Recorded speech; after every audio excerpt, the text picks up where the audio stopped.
Hey guys, Raymond here from the Beginner Photography Podcast. And growing up in California, the sound of wind chimes, like singing in the fall, was always so like calming and relaxing to me. But to my wife, who grew up here in the Midwest, the wind chime was a gauge for how close a tornado was to killing you and everyone you know. So, needless to say, we don't have any wind chimes in our backyard. So, okay, let's get into today's interview. Welcome to the Beginner Photography Podcast with Raymond Hatfield, the podcast dedicated to helping you grow your photography skills. Raymond interviews the world's top photographers in their field to ask questions that will get you taking better photos today. Now, with you as always, husband, father, home brewer, LA Dodger fan, and Indianapolis wedding photographer, Raymond Hatfield. Welcome, everybody. Welcome back to today's interview. If you are here in the States, you will know that this week is Thanksgiving. Thanksgiving is one of my favorite days of the year. The family always gets together, you know, the laughs, the food. I truly enjoy it. It's truly a time to be enjoyed. Even though I'm not home with my immediate family, I know growing up I would always go over to my aunt and uncle's house and hang out with the cousins, and that was always fun. That was always a good time. But now I'm a little older, so I kind of get to see that for Charlie and Parker, our children, which is always fun. It's fun to see them play around, and especially now that it's getting colder, having that interaction with other kids is wonderful for sure. But it's interesting because I remember like 8 or 9 years ago when Black Friday really started to like really ramp up kind of to what it is today. I liked going out on Black Friday and kind of being a part of the craziness, because the craziness wasn't really that crazy. It was just like a lot of people. I never, really saw those scenes of people going nuts. And I even worked at a Best Buy during Black Friday 10 years ago this year. Oh my goodness. So, but I never saw any, oh no, you know what? I take that back. That year, I had to show up like super early in the morning, like 5:45, because they opened up at 6 or something like that. And I was wearing a jacket. I wasn't wearing like my Best Buy shirt. And as I was trying to get in, like, hey, let me in. I gotta, get to work. People started yelling at me. I just remembered that. Anyway, it doesn't matter. So they thought that I was like cutting the line, which is funny because, like very shortly after that is when retailers started to open up earlier and earlier. And the first year that I moved here to Indiana, I remember that retailers decided to start opening up at midnight on Thanksgiving Day, which was nuts. It was crazy. It was the first time that I really became like aware of like, oh, this has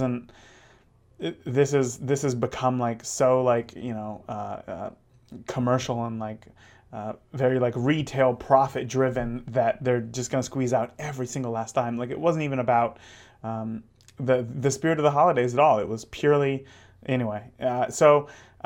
My I was kind of excited. I was like, well, we got to go check it out and see what happens at midnight rather than 6 a.m. And my wife's whole family wanted to go out on Black Friday too at midnight and go shopping. So we all went. We went to Target, and I remember that we got there at about 10 p.m. and there really wasn't that many people, like 30 or 40 people. There was a line, but it wasn't like, oh gosh, we're never gonna get in. So we're all standing there in the cold in the Midwest, right? It's fall. It's almost winter. It's very cold.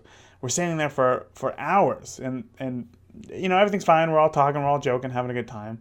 And then we're like 5 minutes away from the doors opening, and people started getting like restless. Like you could just kind of like look around, and people were like packing up their chairs and just like getting ready to, okay, here we go. Like any minute, there was just this feeling of energy like throughout the crowd. And I remember watching a car pull up. I saw a woman park, and then she walked over to us, and then she just blatantly cut right in front of us. Just here we go. Like, no, hey, how's it going? No, like she wasn't even trying to be like shy about it. She right in front of us.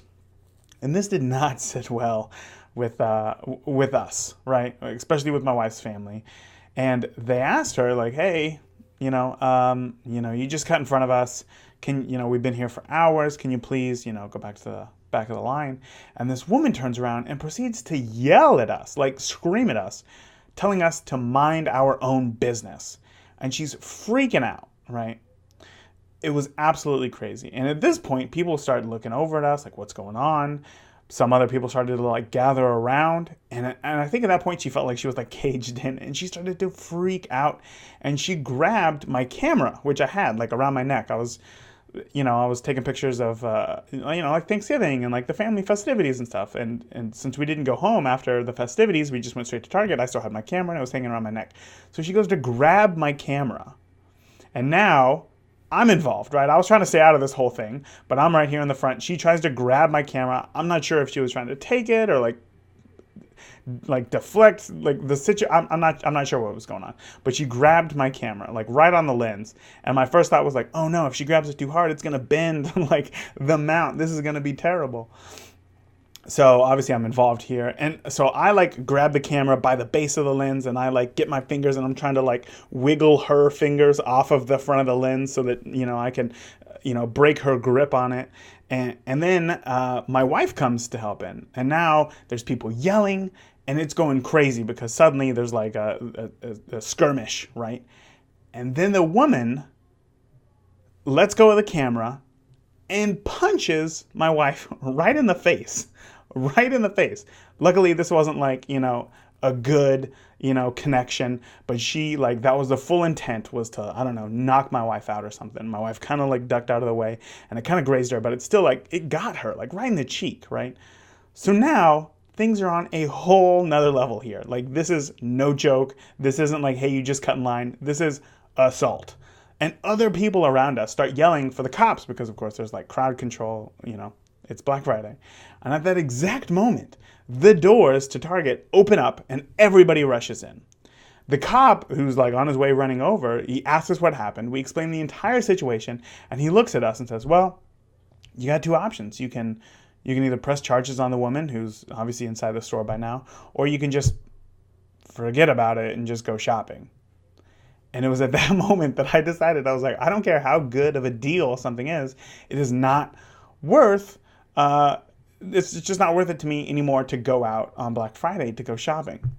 So luckily, we live in this this time, which is the future, that I don't have to leave my house anymore to go shopping because I can do all of it on Amazon. They let me do all my shopping without being assaulted. Like, this is wonderful stuff. So if you are a smart shopper who doesn't want to get assaulted and you want to do all your shopping from your couch the day after Thanksgiving, maybe, on your iPad while you're eating a pumpkin pie, cranberry, French toast sandwich. That sounds amazing, by the way. Please, I'm going to have to make that, But eating all that while you're in your PJs, then I got to say it would be a huge help for you to support the podcast by shopping through our Amazon affiliate link, which you can find right on the homepage of the Beginner Photography Podcast. It doesn't cost you anything extra, but it does keep me home and not getting punched, in the mouth, the face, the throat, so I can still produce these podcasts for you. So I think the choice is easy. So there you go.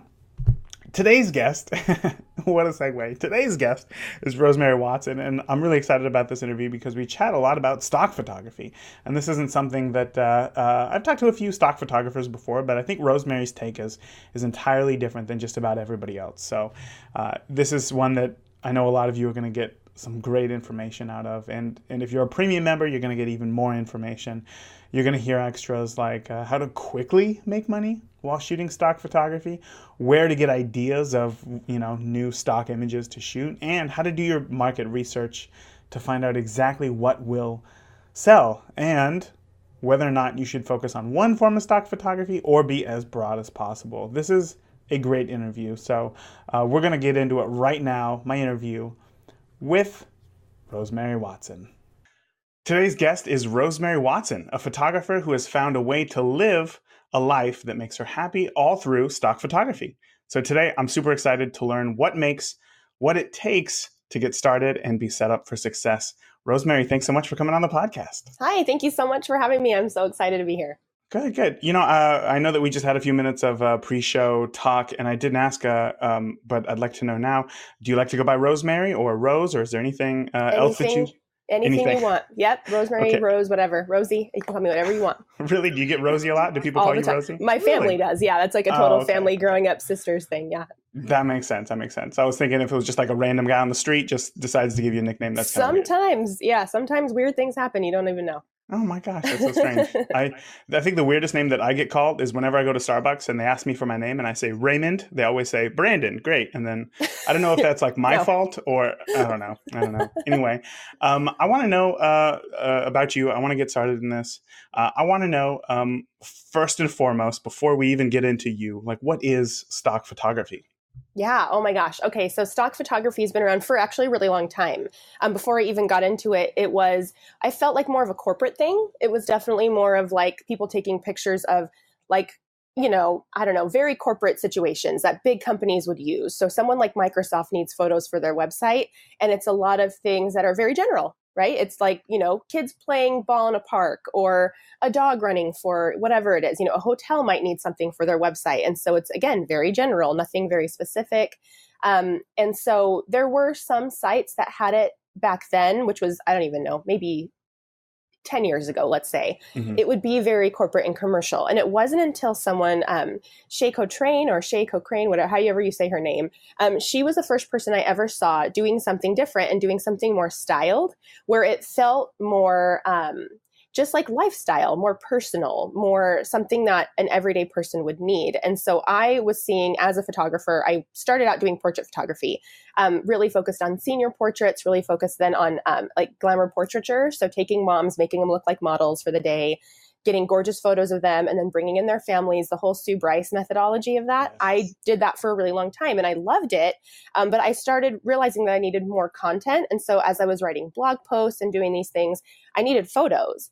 And so I was so busy with my own business stuff, like taking portraits of people, that I was like, oh gosh, like, do I really need to go out there and take more photos for myself for my blog? So I would look online and try to find these photos. And I found Shay Cochrane and I loved her stuff, but it was like $50 an image, $80 an image. And I was like, awesome, but I can't afford that. Like, I'm sure people can. I'm sure there's people out there that are doing big things and can afford that price point. Especially businesses, yeah. For sure, yeah. Like, that's just not me. Like, I'm just this startup freelancer photographer. Like, yeah. I can't, like, I'm doing a blog post a week. That's 52 weeks times 50 images. I can't do that. It's a lot of money. It's a lot of money. So I was like, you know what? I have a camera. I'm just going to set aside a little bit of time to start taking these photos. And so like stock photography is just photos that anyone can purchase any number of times. It's not like a portrait of a human being where, why would I buy that portrait of you? Like, I would never buy that. Like, why would I need to do that? But stock photography could be of anything.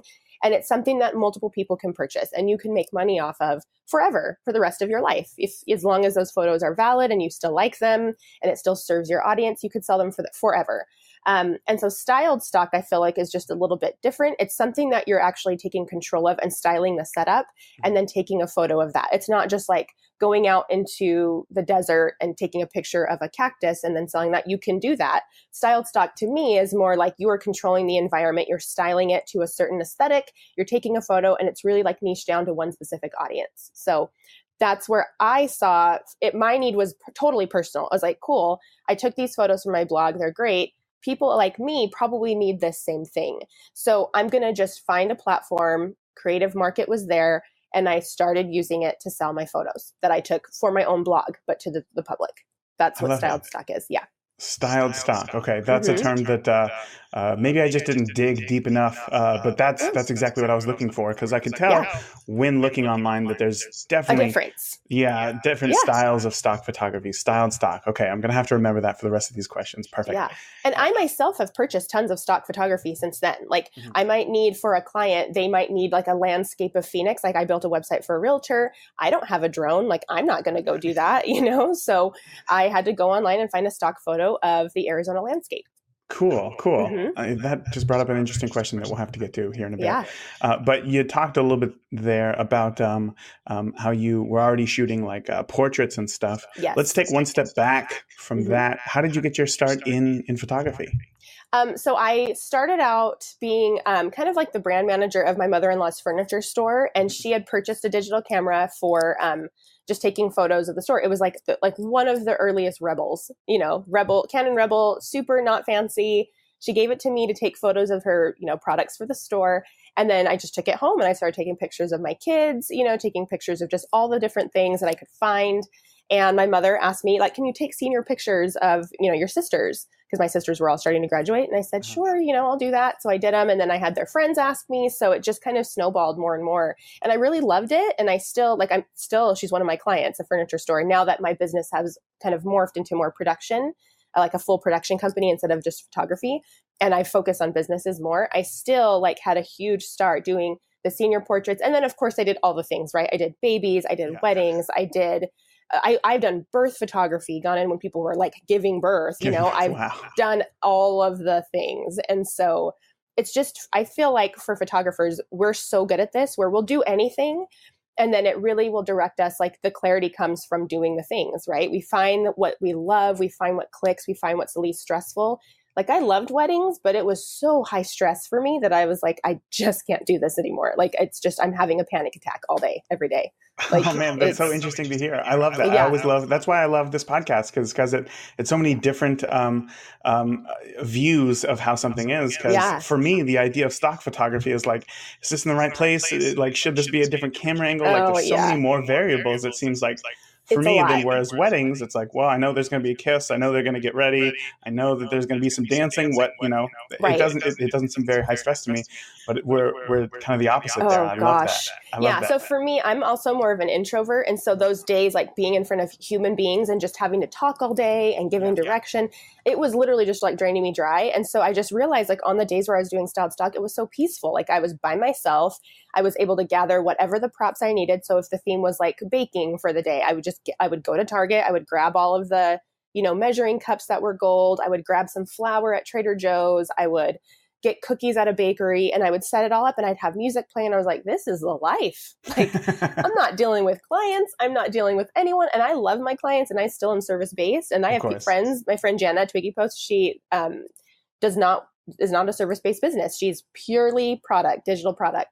And I can see where it's just so calming. You only have to please yourself. And of course, give the people what they want, right? If your audience is requesting more images of something, yes, you want to make sure, but it's still you're the boss. It's on your terms. It's on your terms. Yeah. You do it when you want. And so to me, I was like, this is awesome. This is so much more chill. I can control the environment so much better. I love that. I want to know, in your own words, you kind of talked a little bit about this there in the intro, but I want to know more about what is it that a stock photographer delivers? What are the photos for? You mentioned there, Microsoft could need photos or whatever, but looking at your photos, they're definitely more creative. Are you trying to sell photos to bloggers or businesses? Do regular people just need stock photos? So I think everyone needs them, but they might not know it. And it's funny because I get stopped all the time. I'll be at Trader Joe's and get all these tons of flowers, tons of stuff. And they're like, oh, are you having a party? I'm like, no, this is just for a shoot. And I have to explain what I do. And people are like, that's a job? Yes. And then they're like, but who buys? I don't understand. You take a picture of your laptop, but who's buying them? I'm like, everyone.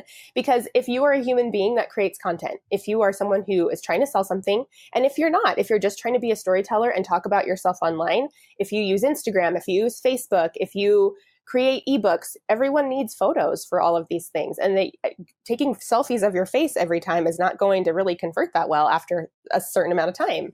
So, oh gosh, what was the original question? I completely lost as I was talking into this. I guess I'm just trying to get an idea of the size of who needs stock photography. Okay, yes. So for me, when I first started, it definitely was this is completely self-serving. I just need photos for my own blog. And so if people like them, cool. If they don't, fine. That was not my moneymaker at all. So I was I'll just throw them on. But it did start making more money. And I did start realizing oh, there's a little bit of a pattern. People are buying more of the desktop scenes. And so for me, when I would get kind of feedback and kind of do some research on who was buying them, it was definitely business owners. It was online business owners that were purchasing these images because they just wanted to be a business coach. They didn't want to learn how to do photography. So they were just buying all of those. But definitely I can see now that I've been doing this for a while, I've had my subscription for 3.5 years. It was 3 years in September. And then I have had my creative market shop for a little bit longer. So for like 4 years. And there's definitely, I see a place where I could be more niche or however you say that.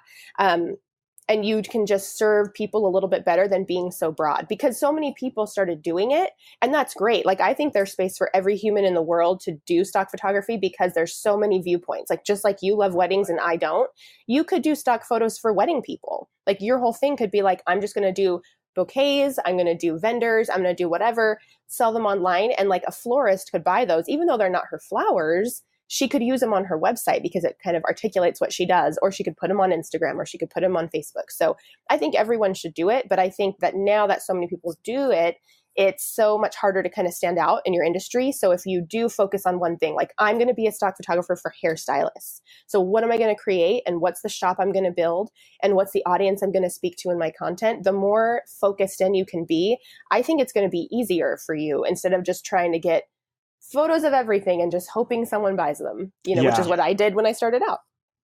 I think that's probably what, I mean, you said that that's what you did even in terms of just photography in general, when you first started off doing newborns, weddings, portraits, all these things. That totally makes sense. I think what's great there, what I heard you saying was, obviously, how do I kind of put this into words? Like, and now I've lost my train of thought. I did that the other day. Oh, right. So, like, obviously being like very niche down. Right. Whenever like I send photos of a bouquet or something to one of the vendors at a wedding, they always are so appreciative, because they can create these beautiful bouquets, but being able to shoot it in a beautiful styled way is a whole nother thing, and for them to be able to share that is really helpful. So absolutely, I think we hear that like 99% of photographers don't send vendors their photos, which is fine. Like, if that's what they want to do. Yeah, it's a lot of people. Like, it's a lot of photographers who don't send like wedding vendors photos, which is a huge missed opportunity. That's insane. Okay, so let me. Is it okay if I go on a little weird segue and tell a little story? Please. So that is actually how I became. Like, my business completely changed into business to business and into a production company. So I started as Rosemary Watson Portrait. I was doing all these portraits of beautiful people. And then I was doing weddings, and I was doing a lot of bridals. So I would do, instead of doing the wedding, I would have the bride come in, we'd do her hair and makeup. She'd have a bouquet, like an extra spare bouquet from her like florist. Mm-hmm. She would, it would almost be like a trial run for her. And then we would do portraits of just her. That's a great idea. It was amazing. Like, and it's big here because we have a very LDS population, a very large LDS population here. And that was something that is like classic and traditional in their religion is they'd have these weddings, and it was at their temple. And so we would do bridals of just the bride before. So I was doing a lot of those. And so they'd have these florists, and I would send the photos to the floral designers. And one in particular was like, can you come and just shoot me creating these? Like, can you help me with my website? Because you did your own website. Can you help me next time I do a wedding, do more like behind the scenes shots? And then we started doing more styled photos together with seniors. And it was just a good partnership. And I just was like, I love this. This is so fun.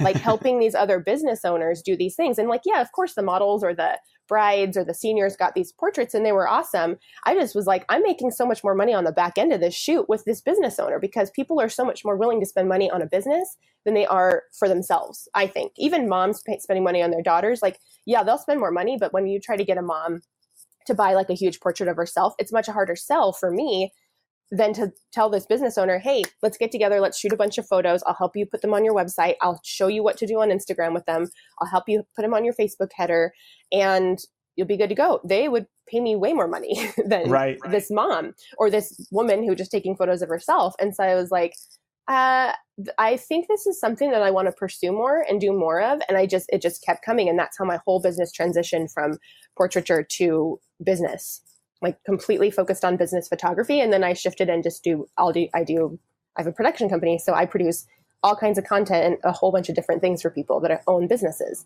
Yeah. You're totally right. As somebody who I'm way more willing to spend money on my business than I am in my own personal life. And even before, when we were talking about growing a list and having some sort of marketing, it's like that number of how much you're willing to spend, sometimes it's hundreds of dollars a month. It's like, I would never spend do that. hundreds of dollars a month. Like I can't think of anything. Like even TV. No. It got to the point to where TV was like $140 a month, and we're like, screw that, we're cutting it out. Cut it. Yeah, Cut it but when out. it comes to business, it's like, let's do it. Let me go get the card. We're just going to do it again. Yeah, no, 100%, because they can see the return on investment, right? Yeah, exactly. The only return on investment for like the people is, of course, memories. And that's huge. Like memories are humongous and it's worth it and it's valuable, but it's valuable to different people, right? Like different people value that differently. I think everyone that's a business owner can value anything that makes more money in their business. It's simple. That's a simple sell. Yeah. Because everyone cares about that. If you own a business, you care that it makes money.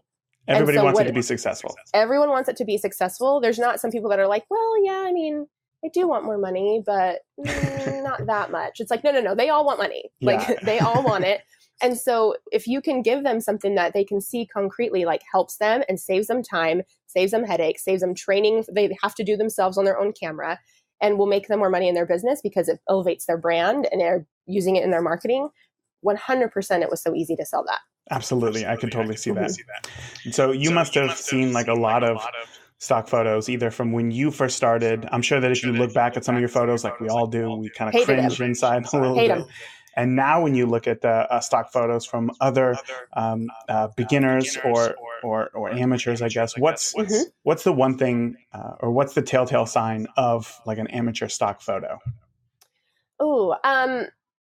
I think the hardest thing, well, not the hardest thing, but the thing with this is, I really do believe that every single person should be creating stock photos. So even if all you're doing is getting your iPhone and doing like a picture of maybe you at a certain coffee place that you really love and you love the vibe there and you go there all the time and you just like want to capture that essence and share it online, I feel like you should do that. Like it doesn't matter. I'm way less more about like technique and stuff. I think the telltale sign of something that might not be super successful is something that doesn't tell a story.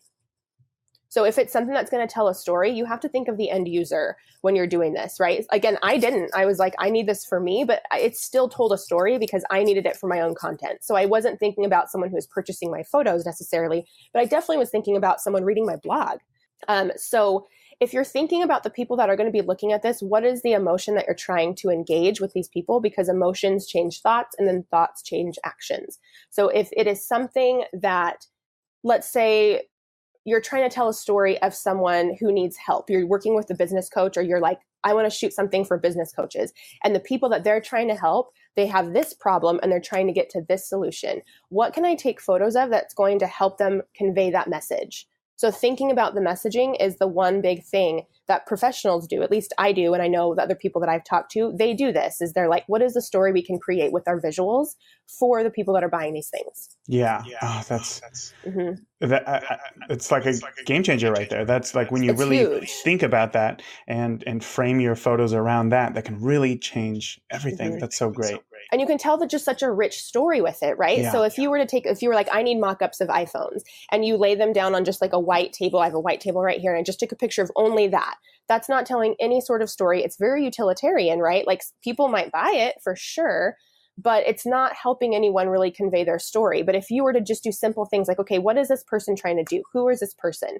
Well, it's someone that loves the color pink. It's someone that loves jewelry. It's someone that loves champagne. It's somebody that loves roses. You could easily put those things around it. But if you're like, I'm shooting for a man might need this. So maybe it's a male photographer. I'm going to put a camera there, a digital camera. I'm going to put some other things that you might need, like a leather notebook. I'm going to put a cup of coffee, or, there's just so many ways that you could style just this one thing to tell a million different stories. And it's just more helpful and rich to the end consumer that buys it. Geez, so all these questions that I came up with for our interview today didn't really have a lot to do with like styled shooting, like the styling behind the scenes, because I guess I'm just very ignorant about stock photography, and suddenly I have so many more questions. So I'm telling you right now, you're going to come back to the podcast. We're definitely going to do another one of these because this is I have so many more questions and you're being so helpful. I love this. Oh, well, and I'll just talk all day. So you cut me off when I need to be cut off. That's just totally what a podcast host wants. I love it. You're listening to the free version of the Beginner Photography Podcast. Do you love what today's guest is sharing and want to hear the full interview? Become a premium member. You will also gain access to the huge back catalog of past interviews. Get monthly in-depth photography training videos and great downloads. Sign up today at patreon.com/Beginner Photography Podcast or click the link on our website, beginnerphotographypodcast.com. Thank you for your support. I want to know now a little bit about the gear, right? Yeah. So with wedding photography, with landscape photography, everything is different, right? What is some of the gear that you need to get started with stock photography? Yeah. I love it because it's very, very entry level. Any camera, I'm not even kidding you, you could shoot on a phone. And then it depends on the kind that you want to shoot, but I suggest everyone start with flat lays because it's the easiest to control. I would get just a piece of white foam core board at Like Hobby Lobby store, yeah. or a craft store. Yep. And just make it big enough to kind of look like a tabletop. That's it. And find a window. So you find a window, you try to get your light right. It's going to take a lot of experimenting depending on, do you shoot warm? Do you shoot cool? You definitely don't want hot spots. You don't want, direct light. So you might need to get some shears on your windows, just depending on how intense the light is and where you're shooting. I shot on my back patio for years and years and years. Just because the light was the best there? Yeah, the light was the best and it wasn't fancy. It was the perfect setup for me because it was a kind of covered shade, so like open shade really is what worked for me, but it just depends on how you like your photos. If you're heavy filters and you want it dark and moody, it's going to be different for everybody, but it's very simple setup. Like you can do it with whatever you want. I shoot with a Canon, Mark II, a 5D Mark II, and I've a 50 millimeter. I've shot with that for the whole time I've done stock photos. Wow. That's it. That is really pretty basic, pretty like minimal. So setup. basic. So basic. So what about now, we talked there, you just said that you can just find a good like window and have it lit that way. But do you use any sort of lighting gear extra? Like, is there what's the next step? You shoot everything with open window light. I only shoot natural light. I do not shoot with lighting. That's all so I do. cool. And you can, plenty of people, you can do what you want. If you love the lighting system and setup, I was like, no, I just want this to be as low key as I can make it. And I can shoot anywhere. I could do this anywhere. I could go on vacation and have a foam core board there that even folds out. Or I could use a tabletop if there's a beautiful table there. I could do anything. I could do it wherever I am. I'm going to have to find this email and send it to you. But there's a well-known, I think it's a printing company who I get my prints from. They just sent me an email that now they make lay flat, roll up, you can roll up this beautiful lay flat thing, and it's made for weddings because you style the jewelry and the shoes and whatever. Oh yeah, all in one place. And sometimes if it's gross hotel carpet and that's all that you have, you just bring this. It's in a roll up thing. It looks really nice, and they got a bunch of different varieties. I'll have to send it to you because that would be perfect. For vacation, just take it with you. Totally, you got all this stuff. That's so cool. Yeah, it's the best. When it comes to stock photography, I know that a lot of people probably don't aspire when they first pick up that camera, wow, this is great. I want to become a stock photographer. You know what I mean? And I think that in the beginning, it's because they see portraits, I can see my child's face and it's very, very fulfilling creatively. Do you get that same creative fulfillment from stock photography? Oh yeah, 100%. I do. That's just me. Everyone's different for sure. And so if you're super into people, my whole thing though is storytelling. That's been the driving factor of photography for me for my whole life. No matter who I was shooting, what I was shooting, it was how can I tell a story? How can I convey a story in just images through this? And as long as I'm doing that, I'm fulfilled. I've definitely been to something where they're take photos of my real estate company, and it is the people. And I'm this is the worst because it's just, they're not telling a story. It's just take pictures of us. They don't care, And so I'm this was not what I like doing. Instead, I would love to find a realtor where we can go in her office and talk about her life and show pictures of her with her kids and with a client and in front of a house that she just sold, where that's storytelling. But just showing up at a real estate office and people standing there in a row and just taking those pictures is that's just not what I want to do. So stock, I feel gives you the opportunity to control your environment in a way where you can make it as creative, as minimal, as intricate as you want. You can do whatever you want with it. So I for sure get the same, it's definitely my favorite form of photography by far. It's just so fun. And it takes the longest. Like I can rock out a portrait shoot so quick, but when I do styled stock, it's like I always see 10 more shots that I could get. And so I'm always like, no, we're going to stay a little bit longer and do this one thing. And oh, can you run to Trader Joe's and get me these things? Because I'm missing these oranges that I need. It's just, I get so into it and it's so fun. And you can just make it as like long of a story or short of a story as you want. I'm not sure that before this interview, I would have thought of stock photography as storytelling, because I think at least for me, every time I've seen stock photography, it's always just like one photo. And totally.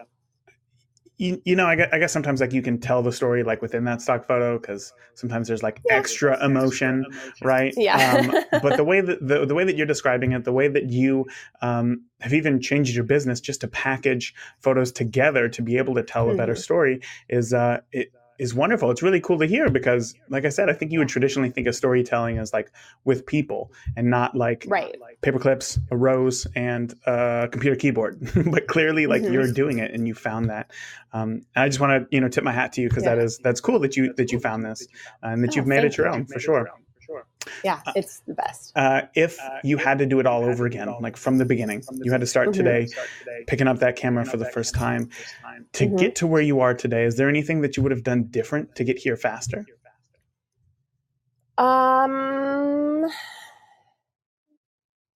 No, I feel like I don't know. I feel like it came fast enough, like, I don't know. Like I had so many different things that I was doing. So I had the shop, and I had some stuff on my website and my own WooCommerce shop, and I had my subscription. I just tested stuff.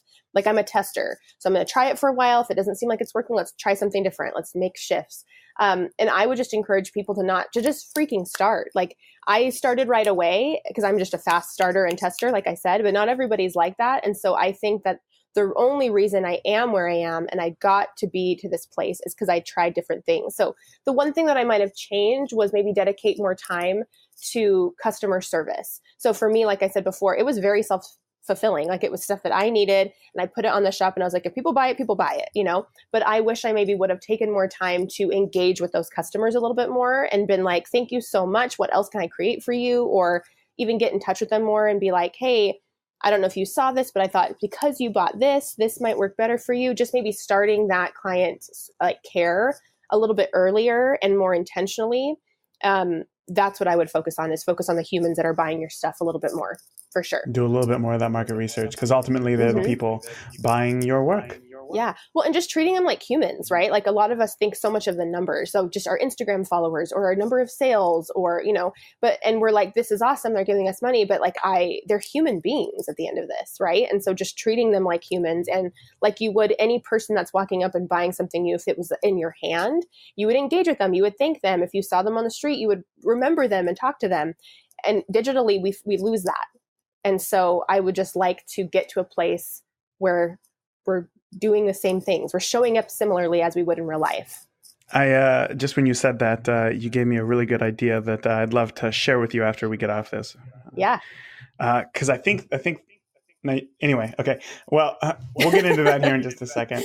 Yeah. I don't want to waste the listeners' time with me sharing this. Totally. Why don't you tell the listeners, because you've been super, super gracious with your time today. We've gone, once again, like always, I don't know why I keep doing this. We go way over our allotted time. But can you tell the listeners where they can find you online, and if they want to know more about you and stock photography, where they can find that? Yeah, absolutely. You can find me at RosemaryWatsonProductions.com. That's my website. On Instagram at Rosemary Watson, or my Facebook page. It's Rosemary Watson Productions as well. And there's going to be links to all the things. I do more than just photography. I do all kinds of stuff, and it's really intensely complex, I feel like, to explain here. And so just find all the links to all my things on those platforms. Perfect. And of course, I'm going to link to each and everything that you talked about today, including the $1 Million Seller, in the show notes of today's podcast. So if you're interested and you're driving, just head over there and find all the links. Rosemary, is there anything that I didn't ask you today that you want to make sure that the listeners know? The only thing I would leave with is just start one. It's never going to hurt you. You are a photographer. If you're listening to this, you're a photographer. You have photos. I know you have photos. So why not find 10 of your favorites, throw them up somewhere, whether that's Etsy, Creative Market, your own Facebook page, I don't care where. but just start getting the practice. Doing this imperfectly is going to get you closer to the perfect. So just start. That's so great. That's so great. I was just writing down that like beginners usually, if they're not working with clients, they have time. They have time. Yes. And this is the perfect time to not only practice your skills as a photographer, but potentially make a few dollars on the back end. So, and find out what you love, like you don't get the opportunity. Sometimes it's like clients that might be sticky or picky or whatever to do the things that you're really passionate about. If you love cars, if you love cupcakes and cars, that could be a whole thing. Like it could be a whole shop, you know what I'm saying? And maybe some of your clients aren't going to want pictures of cars. So this gives you the opportunity to do what you want to do. I don't think that we could have left on a better note than that. So again, Rosemary, thank you so much for coming on the podcast today. I'm so looking forward to keeping up with you and checking out the new stock images that you keep coming up with in your store. So again, thank you so much for coming on the podcast. Thanks so much for having me. Thank you. Suddenly, I can't wait for Thanksgiving. I'm going to be like styling my plate and my forks, and I'm going to get like, like a little orange pumpkin next to it and like some leaves and a cornucopia and take some Thanksgiving pictures. This is going to be a ton of fun. I think what was interesting in this episode, I loved Rosemary's take on stock photography. My biggest takeaway, hands down, was just how much of a story you can actually tell through stock photos. And if you're looking to grow your skills, you're probably not out shooting as much as you would like to, right? So in that free time, wondering what to shoot, maybe start shooting stock, right? It's wintertime. Oh, that's my phone. I'm not going to answer that right now. You're not getting out. You're probably inside. So shoot some stock photography. If you don't know what to shoot, Rosemary shared some great tips, but you can just go on Creative Market, which is the website that she referenced, and then just look at things that are selling. And then there you go. You can start to shoot those things and give it a shot. I mean, it just sits up there. You can make some cash. I don't see any downsides to that. So that is it for today's interview. Remember, don't chance getting your feet stomped on, waiting in line on Black Friday to save like $6 on a perfume set. Shop on Amazon through our affiliate link, which is on the homepage of the Beginner Photography Podcast. You can't miss it, and it would be a huge, huge help. So I hope that you all stay safe this week, whether you're traveling or you do decide to brave going out for whatever reason. Just enjoy yourselves, okay? This is a time to be thankful, a time to enjoy family, friends, so enjoy yourself. I want you all to know that I love you all, and I will see you next week. If you enjoyed today's podcast, please leave us a review in iTunes or your favorite podcast player. And continue the conversation with Raymond and other listeners of the podcast by joining the Beginner Photography Podcast Facebook group today. Thank you. We'll see you again next week.